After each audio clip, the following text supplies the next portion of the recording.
Greetings, children, and welcome to my chamber. My name is Rotherick Blood, and I'm your host of Tales from the Dark Chamber. This week, we have a great show for you. Tales to make your skin crawl. Each week, my chambermate and I read a scary tale that we found on the internet, or perhaps left under some corpse. Either way, we think you're going to like it, and we're just dying for you to hear it. So sit right back, light a candle, and let's have a ghoul evening.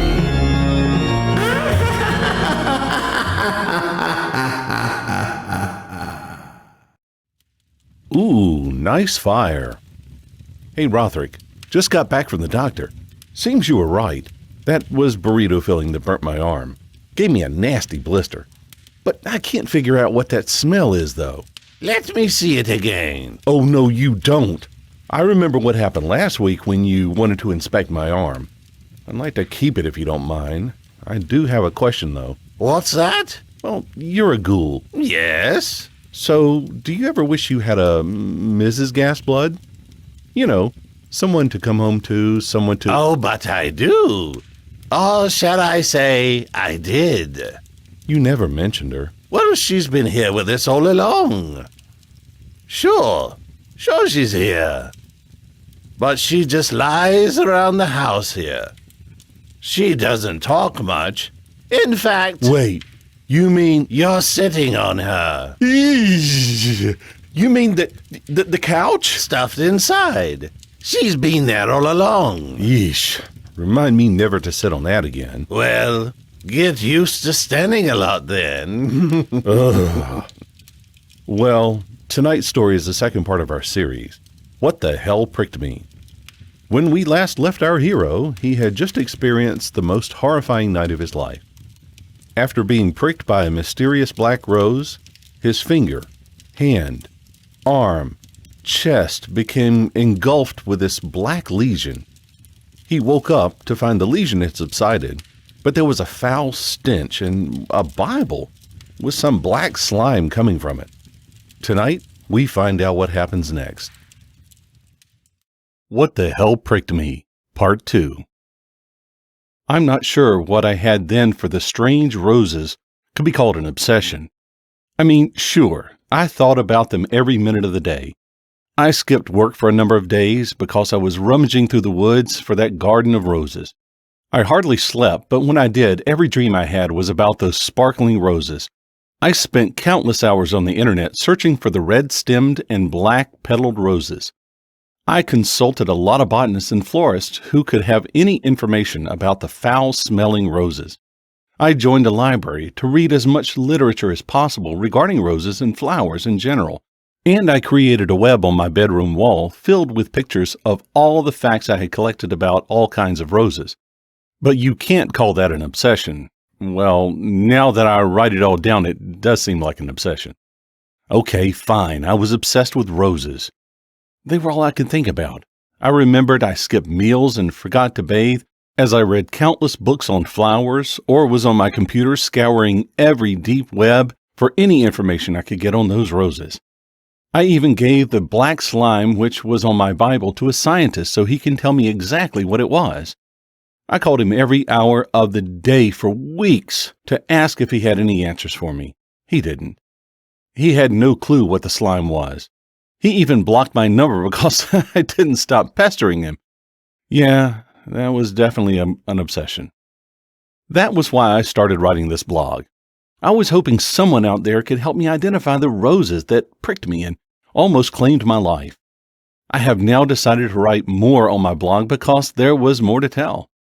Not only about those weird roses which pricked me, but about how crazy my life got after that incident. My boss passed on the big commercial to someone else because I never came up with anything good. In fact, I never came up with any other idea at all. I was so busy researching those roses, I often neglected my work. And as I said, I skipped work a lot, so I guess he was justified in his action. However, I was given several other projects to work on, but I never bothered myself with them. Good Lord, I was obsessed with those roses. My right hand still hurt, so it continuously reminded me of those roses. I went to the doctor and I even took my detached fingernails with me, thinking they would just glue them back on.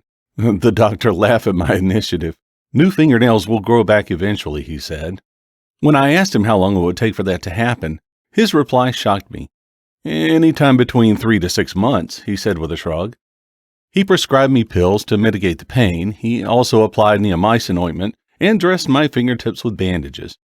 He encouraged me to change the bandages often.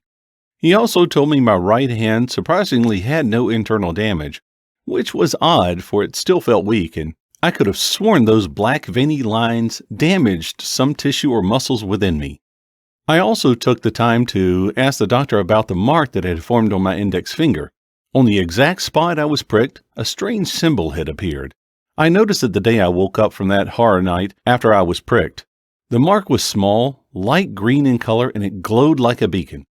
With the naked eye, it was very difficult to make out, but with a magnifying glass, I was able to tell it was a square with sharp, pointy edges. Inside the square was a circle, which had a vertical line within it. This mark was also something else I was obsessed with. I read upon various ancient texts that have anything to do with religion and symbolism, and I found nothing about it. The doctor was as dumbfounded as I was. What was stranger was the fact that the mark glowed enough to be noticed even under the bandages the doctor applied to my fingertips. I was concerned it was an infection of some sort, but the doctor did several tests and told me I probably have nothing to worry about. He took the picture of the symbol and he said he would do more research on it. He then told me he will call me if he found something helpful. The best I could do was hope and pray that it was nothing bad. Yes, that's right, I said pray. I turned a new leaf after my close brush with death. It was obvious that the Bible had saved me from the grip of the Grim Reaper the other night. So I figured I should start to go to church, praying and all that jazz. I joined a Catholic church located right in the city center. It was led by Father Hernandez, a short and stout man with a thick mustache, black crew-cut hair, and serious-looking dark brown eyes. His sermons were very uplifting. He spoke about the Word of God with a passion and vigor. The congregation itself was welcoming. They didn't laugh at me when I stammered like Moses during my introduction on the first day. If I was in kindergarten, middle school, or high school, the other children would have had a field day with me for that. The congregation was truly nice to see me, especially Rebecca. I had noticed her the second I walked into the church. She was seated in the front row of the choir, which sits behind the podium the pastor preaches from. She had long curly black hair which reached her shoulders, chestnut brown eyes, a petite body with wide hips, colossal bosoms, and flawless smooth skin. I soon learned that she is the daughter of Father Hernandez. Her voice was angelic. She led all the songs during the service and did it to perfection. After my first day of service, she came up to me. She spoke to me for some minutes, but I never heard what she said after, "Welcome to our church. We look forward to..." I was so compelled with her Hispanic beauty, I began imagining proposing to her, our marriage, our honeymoon, our children, our lives when we get older, our tombstones lying side by side, signifying our blissfulness in the afterlife. The entire montage in my head had One Republic's "Future Looks Good" song playing in the background. When I snapped out of my thoughts, she was smiling and saying, "God bless you, brother." Then she walked away. She probably thought I was special because of my no response and the wide grin I had on my face during the whole time she was talking to me. It's only then she walked away, and then I realized the mother of all erections I had, and even my zipper had become undone. Luckily enough, no one else was paying attention to me. I had to punch it down and walk out of the church in a crouched state, lying to everyone I met that I was not feeling well. I called my parents and told them about the news. I told them the news of my renewed faith with God, and of course, not about the boner incident. My mother was over the moon about this. "Thank heaven," she screamed on the phone. "Now I hope the Lord will finally deliver you a wife. Say you receive, Stanford." "I receive, Mom," I replied lethargically. I even spoke with my dad, who scolded me for not calling more often. "Your mother worries about you, boy." I'm sure he was also worried about me, but never wanted to admit it. Anyway, I'm glad you're now going to church. We're getting concerned you would end up like your brother. The mention of my brother hit me like a bus. I'm not prepared to talk about my brother for now, but soon I may tell you more about him. I didn't tell my parents about the roses.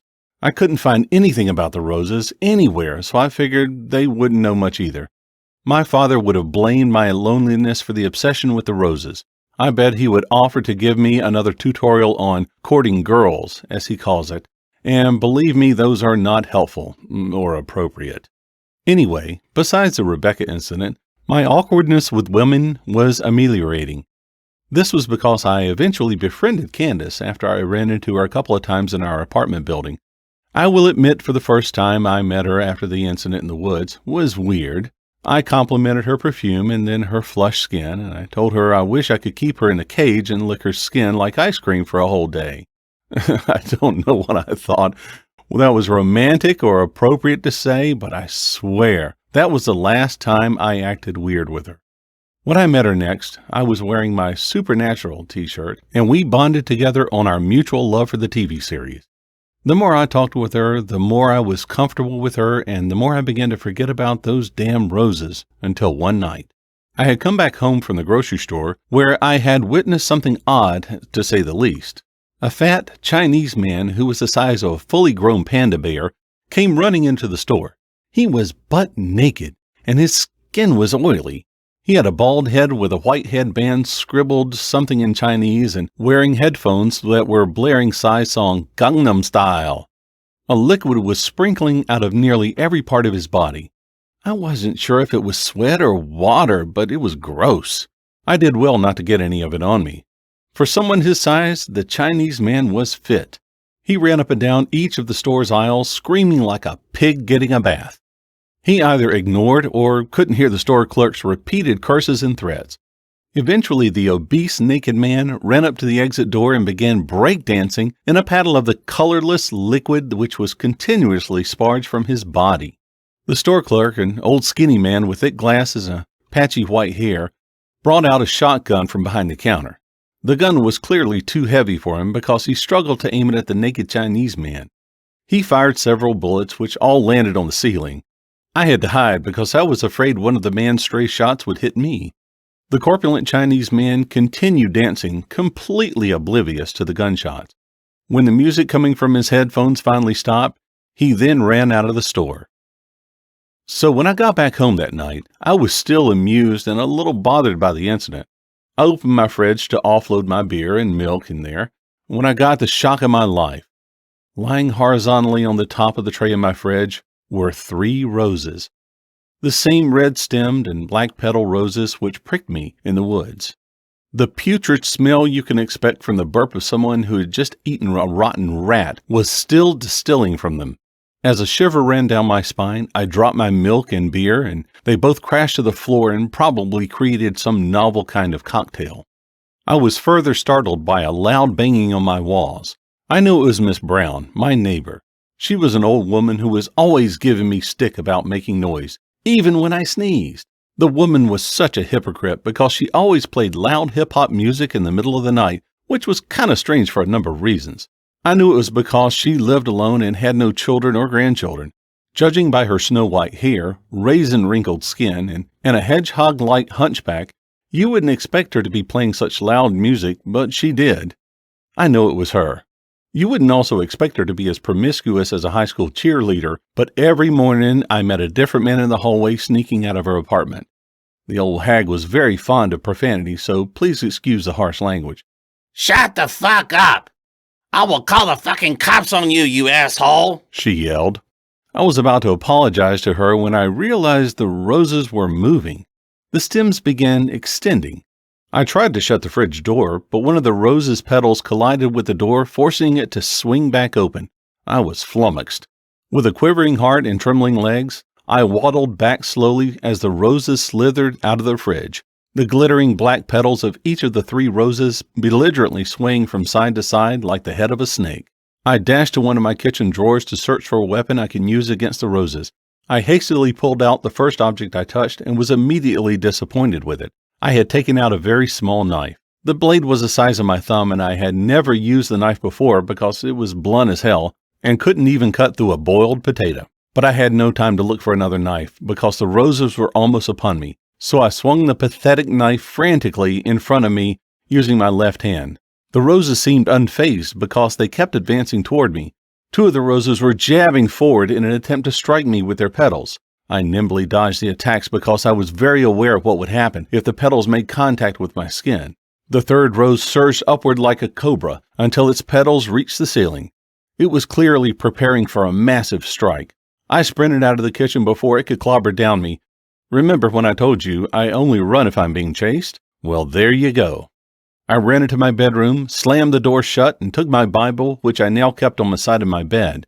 To my horror, my bedroom door was instantly smashed down and the roses snaked their way in. Their ever-extending stems engendered thinner stalk which spiraled all over my bedroom walls and roof. They even destroyed my web of research, which I had on one of the walls.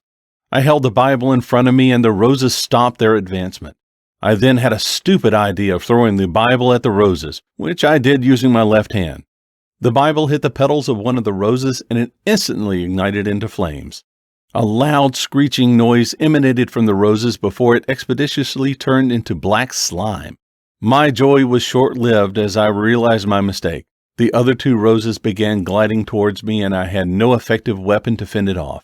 I vehemently swung my blunt knife at the two roses with my weak right hand, and I could only scratch their stems, which had formed a semicircle around me. My only option was to escape the room. My only exit was the window behind me, which was fortunately not yet covered by the stalk. I took a few seconds to contemplate whether I should run through the window like they do in the movies, but was scared of how sore it may be. I hadn't realized how much time I wasted on this stupid rumination until I saw the roses were now too close to me. Their petals were already assailing towards my chest, but I was quick to react as I twirled around and dove out of the window. I fell outside on the well-manicured green lawn of the apartment building, and every inch of my body endured excruciating pain. It turns out jumping off the third floor of a building does that to you. I took a moment lying on the grass to try and recuperate. I slowly got up, expecting to have a broken or fractured bone or two. Luckily enough, that was not the case. I dusted off the shards of glass which were all over my body. I looked up at my apartment window and saw the two roses glaring at me. I assumed they were looking at me because their petals were lolled down where I stood. After weeks of searching for them, they came to find me. It was then I eliminated the possibility of it being a coincidence when I was pricked in the woods. I was not only concerned about what the hell these roses were, but was also worried about where the hell I will sleep for the night. What the Hell Pricked Me, Part 2.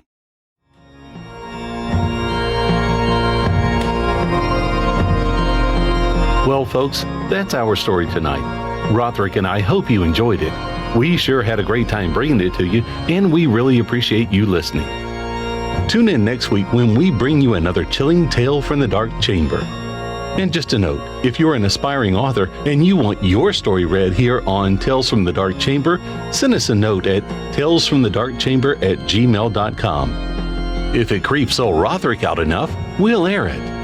And subscribe to our podcast for notification of our next new episode, or subscribe to our YouTube channel at Tales from the Dark Chamber and follow us on Instagram or Twitter.